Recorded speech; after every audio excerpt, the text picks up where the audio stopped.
नमस्कार दोस्तों, स्वागत है आपका आज के मुख्य समाचार में। सबसे पहली बड़ी खबर में आपको बताएंगे 20 अक्टूबर को बिहार आएंगे लालू यादव, आरजेडी के लिए करेंगे प्रचार प्रसार।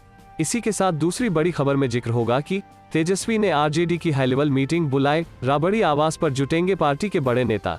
तीसरी बड़ी खबर में आपको बताएंगे कि गड़बड़ियों को लेकर चुनाव आयोग की कार्रवाई तेज, 5 लाख से अधिक लोगों के पास भेजा नोटिस। दोस्तों, हर एक खबर की गहराई में आपको ले जाएंगे, लेकिन उससे पहले अगर आपको भी ऐसा लगता है कि भाजपा की उल्टी गिनती शुरू हो चुकी है, तो आप अभी इस वीडियो को लाइक कीजिए और इस लाल बटन को दबाकर चैनल को सब्सक्राइब करके घंटी बजाइए और कमेंट में लिखे जय हिंद। 20 अक्टूबर को बिहार आएंगे लालू यादव, आरजेडी के लिए करेंगे प्रचार प्रसार।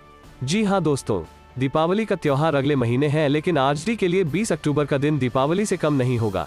इस दिन उत्साह चरम पर होगा, चेहरे खुशी से चमक रहे होंगे। मौका होगा पार्टी सुप्रीमो लालू यादव के स्वागत का। दरअसल लंबे इंतजार और अंतराल के बाद लालू प्रसाद यादव बिहार लौट रहे हैं, जिसके बाद आरजेडी समर्थकों के चेहरे खिल गए हैं। बता दें कि लालू प्रसाद यादव के बिहार आने के कयास काफी वक्त से लगाए जा रहे थे, लेकिन आरजेडी ने उनके आने का ये वक्त क्यों मुकर्रर किया, इसके पीछे पार्टी की अपनी रणनीति है। बिहार में उपचुनाव है, कहने को तो ये उपचुनाव 2 सीटों पर है, लेकिन अब ये राजनीतिक दलों के लिए नाक का सवाल बन गया है। उपचुनाव को लेकर महागठबंधन में पहले ही महागाठ लग चुकी है। आरजेडी कांग्रेस दोनों ने अपने अपने प्रत्याशियों को चुनावी मैदान में उतारा है। ऐसे में दोनों ही दल जीत का स्वाद चखना चाहते हैं। चलते हैं अगली खबर की तरफ। तेजस्वी ने आरजेडी की हाई लेवल मीटिंग बुलाई, राबड़ी आवास पर जुटेंगे पार्टी के बड़े नेता। जी हां दोस्तों, बिहार में हो रहे विधानसभा उपचुनाव के मद्देनजर नेता प्रतिपक्ष तेजस्वी यादव ने हाई लेवल मीटिंग बुलाई है। पटना के 10 सर्कुलर रोड स्थित पूर्व मुख्यमंत्री राबड़ी देवी के सरकारी आवास पर यह बैठक मंगलवार दोपहर 2 बजे से बुलाई गई है। बैठक में नेता प्रतिपक्ष तेजस्वी यादव के साथ मिलकर पार्टी के बड़े नेता उपचुनाव की रणनीति बनाएंगे।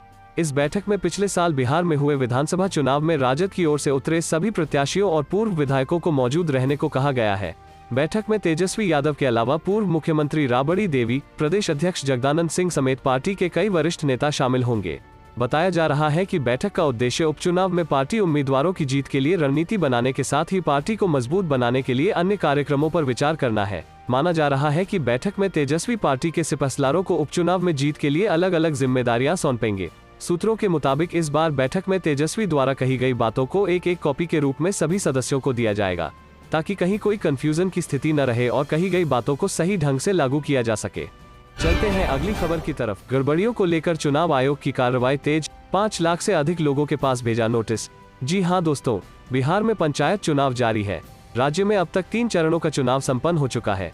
इस दौरान कई जिलों से चुनावी प्रक्रिया को प्रभावित करने की शिकायतें लगातार मिल रही है। इसे देखते हुए चुनाव आयोग ने कार्रवाई तेज कर दी है। बिहार में पंचायत चुनाव को लेकर अब तक 5,24,000 से अधिक लोगों के खिलाफ अपराध प्रक्रिया के तहत नोटिस जारी किया गया। इनमें से 2,04,000 से अधिक व्यक्तियों से बॉन्ड पेपर भरवाया गया है। वहीं राज्य में 11 चरणों में पंचायत चुनाव हो रहा है।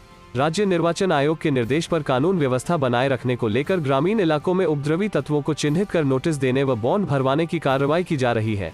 पंचायत चुनाव को प्रभावित करने वाले तत्वों के खिलाफ कार्रवाई करने के लिए 2,456 स्थानों पर चेकपोस्ट बनाए गए हैं। चेकपोस्ट और स्टैटिक निगरानी दल द्वारा वाहनों की जांच के क्रम में अब तक 6,75,54,000 से अधिक रुपए दंड स्वरूप वसूले गए हैं, जबकि पुलिस और उत्पाद विभाग द्वारा अब तक 57,60,000 से अधिक लीटर अवैध शराब जब्त की जा चुकी है। वहीं 16,000 से अधिक अवैध शराब की भट्टियों को ध्वस्त किया गया है। चुनाव आयोग के अनुसार पूरे राज्य से पंचायत चुनाव को लेकर जांच व कार्रवाई के क्रम में अब तक 501 गैर लाइसेंसी हथियारों को जब्त किया गया है।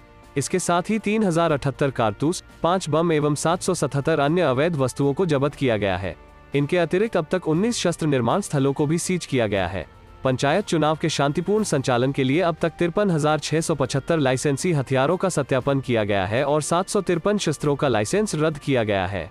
चलते हैं अगली खबर की तरफ। 60,000 करोड़ रुपए की रिश्वत, पटना में कांग्रेस का बड़ा आरोप, जाने पूरा मामला।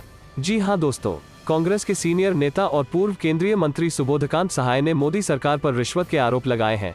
उन्होंने कहा कि अमेजन और ऑनलाइन कंपनियों से 60,000 करोड़ रुपए घूस लिए गए। पूर्व केंद्रीय मंत्री सुबोधकांत सहाय ने कहा कि केंद्र सरकार ने अमेजन के हिसाब से ऑनलाइन बाजार बनाने के लिए 60,000 करोड़ रुपए लिए हैं। वरिष्ठ कांग्रेस नेता सुबोधकांत सहाय ने पटना में आरोप लगाए हैं। उन्होंने कहा कि अमेजन और 6 दूसरी कंपनियों ने मिलकर अपने हित में कानून बनाने के लिए यह रकम रिश्वत के रूप में दी। सुबोधकांत सहाय के मुताबिक कंपनियों ने ये बात स्वीकार भी की है। उन्होंने कहा यही वो सरकार है जो यूपीए सरकार के वक्त 45% प्रत्यक्ष विदेशी निवेश पर गला फाड़ती थी। आज इसे बढ़ाकर 100% कर दिया है। गलत नीतियों की वजह से देश में बेरोजगारों की संख्या और 14 करोड़ बढ़ गई है। चलते हैं अगली खबर की तरफ। बीजेपी के फॉर्मूले से ही मात देगी एसपी, तैयार की स्पेशल -22 की टीम। जी हां दोस्तों, यूपी के अगले साल होने वाले विधानसभा चुनाव को लेकर राजनीतिक सरगर्मी तेज हो गई है। हर बूथ पर यूथ के हिट फॉर्मूले ने भारतीय जनता पार्टी को लगातार कई चुनावों में बढ़त दिलाई है। अब इस फॉर्मूले को वाराणसी में समाजवादी पार्टी के युवाओं के संगठन ने भी अपना लिया है। 22 में बाईसाइकिल के नारे से जोड़ते हुए सपा युवजन सभा की महानगर इकाई ने जिले के सभी विधानसभा क्षेत्र में स्पेशल 22 की एक टीम बनाई है, जो कि घर घर जाकर पार्टी की नीतियों और अखिलेश यादव के कार्यकाल के कार्यों के बारे में लोगों को बता रहे हैं। समाजवादी पार्टी युवजन सभा के महानगर अध्यक्ष सत्यप्रकाश सोनकर ने एनबीटी ऑनलाइन को बताया कि जिले के युवजन इकाई के साथ मिलकर हर बूथ पर 22 लोगों की एक टीम हम लोग तैयार कर रहे हैं। इस टीम के लोगों की एक विशेष ड्रेस भी तैयार किया गया है। स्पेशल 22 की टीम के सदस्य विधानसभा क्षेत्र के बूथ के हर घर से संपर्क कर रही है। पहली टीम अजगरा विधानसभा में बनाई गई है। टीम के सदस्य हर घर के दरवाजे पर पहुंच रही है, चाहे वो किसी भी पार्टी का समर्थक हो या आम आदमी हो। टीम के सदस्य उस परिवार के पूरे डेटाबेस के साथ उस घर की स्थानीय स्तर पर जरूरतों को भी नोट किया जा रहा है, ताकि आगामी विधानसभा के चुनाव में पार्टी के प्रत्याशी स्थानीय मुद्दों को अपने घोषणा पत्र में शामिल कर सके। विधायक ने युवा नेता कन्हैया कुमार से मिलकर दी बधाई।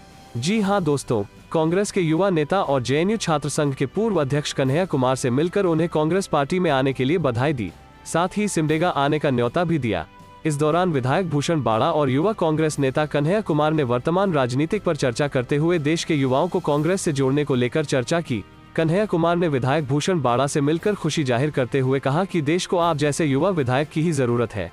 उन्होंने युवाओं को राजनीति में आगे लाने संबंध में चर्चा करते हुए कहा कि वर्तमान परिवेश में भाजपा की दूषित राजनीति के कारण युवा वर्ग राजनीति से दूर हो रहा है, जो देश के लोकतंत्र के लिए सही नहीं है। देश के तरक्की और विकास के लिए युवाओं को कांग्रेस पार्टी से जोड़ने की बात कहते हुए कन्हैया कुमार ने कहा कि युवा शक्ति के मामले में दुनिया में हमारा देश सबसे अधिक समृद्ध है। युवाओं को बताने की जरूरत है कि कांग्रेस पार्टी सभी जाति, धर्म, समुदाय और सभी लोगों को साथ लेकर चलती आई है। इधर कन्हैया कुमार ने विधायक के सिमडेगा आगमन के निमंत्रण को स्वीकार करते हुए कहा कि जल्दी झारखंड दौरे का कार्यक्रम बनाएंगे। विधायक भूषण बाड़ा ने युवा कांग्रेसी कन्हैया कुमार की तारीफ करते हुए कहा कि पीएम मोदी के आंख में आंख डालकर बात करते हुए कन्हैया कुमार का तार्किक जवाब युवाओं को आकर्षित करता है। चलते हैं अगली खबर की तरफ। बिहार सीएम नीतीश ने भी मानी कोयला संकट की बात। उधर बिजली संकट को देख केरल ने बनाई कट लगाने की योजना।